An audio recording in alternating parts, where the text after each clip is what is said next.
Voilà, dis-moi ton prénom. Patrick. Patrick, ah ouais, Patrick. Bah, bonjour Patrick. Alors, quoi de neuf depuis la dernière fois? Toujours pareil, on répète tout le temps les mêmes choses, hein, samedi après samedi. Hein.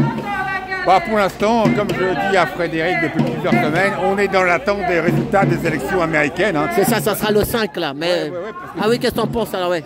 Parce que malheureusement, on dépend énormément d'eux. Hein, pour la finance, pour l'économie, pour le mode de vie, pour tout. Hein. Déjà que là, sous Biden, quand même, ils nous ont fait un tour de vache en faisant sauter le gazoduc russe, là, à bon marché, hein, le gaz bon marché russe qu'on avait là. Hein. Ils ont quand même fait un sacré coup de vache aux Allemands et contribué à tuer l'Allemagne. Hein, privé du gaz russe bon marché. Hein. Maintenant, on achète du gaz américain de schiste très cher. Hein, voilà. Donc on est suspendu au résultat cette semaine des élections américaines, du nouveau président, et ils vont renouveler en partie les deux parlements, hein, Chambre des représentants et du Sénat. Hein. Donc on dépend malheureusement beaucoup de ce qui se passe aux États-Unis et de la politique de la Fed, de la Banque centrale américaine. Est-ce qu'ils vont continuer à baisser les taux, à faire marcher la planche à billets, mais avec l'inconvénient de relancer l'inflation. Voilà. Mais sinon en France, bah, on est dans le budget Barnier 2025. Hein. En gros, il pique un peu partout, quoi. Il n'y a pas de cohérence dans l'ensemble. Ils veulent récupérer, soi-disant, 60 milliards d'euros, hein, en faisant des économies, hein.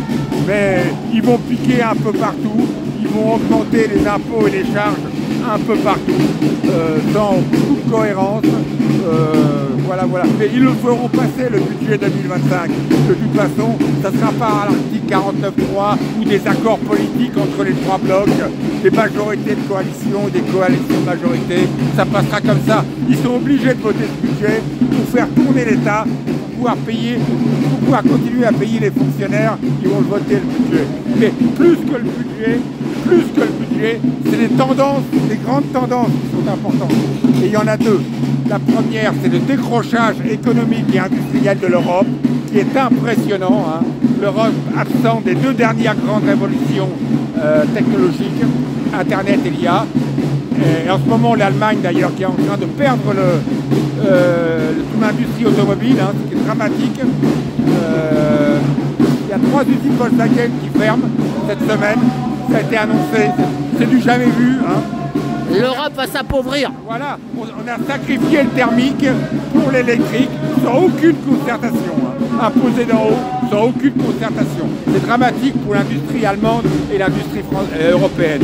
Et puis la deuxième grande tendance, c'est ce que je dis tout le temps à Fredo, c'est le déclassement des classes moyennes. Hein. C'est ça. Les classes moyennes vont s'appauvrir dans les années qui viennent avec l'inflation, avec le coût de la vie qui va augmenter. Et comme disait le gilet jaune, le gilet jaune Philippe Combas, voilà, il me disait est-ce que les classes moyennes ne sont pas pour un monde meilleur. Est-ce que ne parle pas, on parle, ouais, le parleur, mais pas dans notre oreille. Ouais. Parce que est-ce que les classes moyennes ne sont pas un accident de l'histoire? Parce que Philippe Combas, qui est un cerveau, c'est un ingénieur, Ouais, il est un cerveau. me disait, c'est la question qu'on peut se poser. Parce que les classes moyennes, trottis-taxi, elles sont très récentes dans l'histoire de l'humanité. Elles n'existaient pas dans les siècles précédents. Hein. Il y avait des gens qui avaient des revenus médians, des commerçants qui avaient réussi, des artisans qui avaient réussi, des professions libérales, mais ils n'étaient pas nombreux. L'immense majorité de la population, c'était des paysans qui étaient pauvres. Voilà, Après, c'est ça. à partir du 19e siècle, il y a eu la révolution industrielle, il y a eu la montée en puissance du monde ouvrier, mais c'était des pauvres. Et les classes moyennes sont nées après la guerre, quand il a fallu reconstruire une partie du monde, de l'énergie pas chère, des industries qui embauchaient beaucoup de monde, des croissances économiques de 5 à 6%, donc sont nées les classes moyennes. Hein. C'est-à-dire qu'en gros, les enfants de paysans devenaient fonctionnaires, devenaient ouvriers spécialisés. Voilà, il y a eu l'ascension sociale fonctionnait et sont nées les classes moyennes. Et comme disait Philippe, on peut se poser la question aujourd'hui, avec tout ce qui se prépare pour les années qui viennent, le déclassement de l'Europe, l'appauvrissement des classes moyennes, avec l'inflation, avec le coût de la vie, avec la désindustrialisation, très grave, la désindustrialisation de l'Europe. Est-ce que les classes moyennes ne sont pas un accident de l'histoire? Voilà, c'est une question qu'on peut se poser. Voilà. Eh ben. Et puis voilà, bon. Mais alors, aux États-Unis, il peut y avoir tricherie, il peut y avoir encore. C'est pas dit que ça va être. C'est compliqué le système électoral. Ils votent pas pour un homme, hein. Ils votent pas pour Harris ou pour Trump. Ils votent pour des grands électeurs. Chaque État a ses grands électeurs. Ah voilà, c'est ça. C'est Ouais. un système très compliqué. Il faut aller voir sur Internet. Ils votent pour des grands électeurs. Et le parti qui remporte une élection dans chaque État remporte tous les grands électeurs de l'État. C'est quand même très compliqué. Voilà, il faut aller sur Internet. Ouais, c'est compliqué. C'est pas du tout comme chez nous, un système, un système de vote direct. Ils votent pour des grands électeurs. Voilà, et c'est les grands électeurs Qui décident après, qui votent. décident de l'élection, qui votent. Ce qui fait qu'il peut très bien y avoir une élection où le candidat qui a eu le plus de voix ne remporte pas l'élection. C'est les grands électeurs. Voilà. C'est déjà arrivé plusieurs fois dans le passé, hein, que lors d'une élection présidentielle américaine, c'est celui des deux qui a eu le moins de voix qui a remporté l'élection. Parce qu'il avait un maximum de grands électeurs pour lui.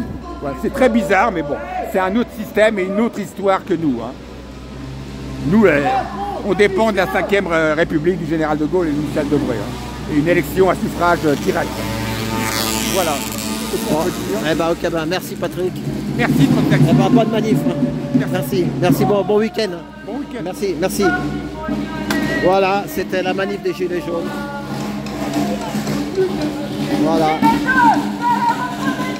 Aou, aou, aou. Oh, Mati.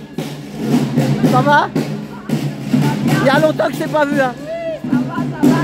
Courage. Voilà. Eh ben, merci pour avoir visionné cette petite interview de Patrick, l'économiste. À tout bientôt. Merci pour tout.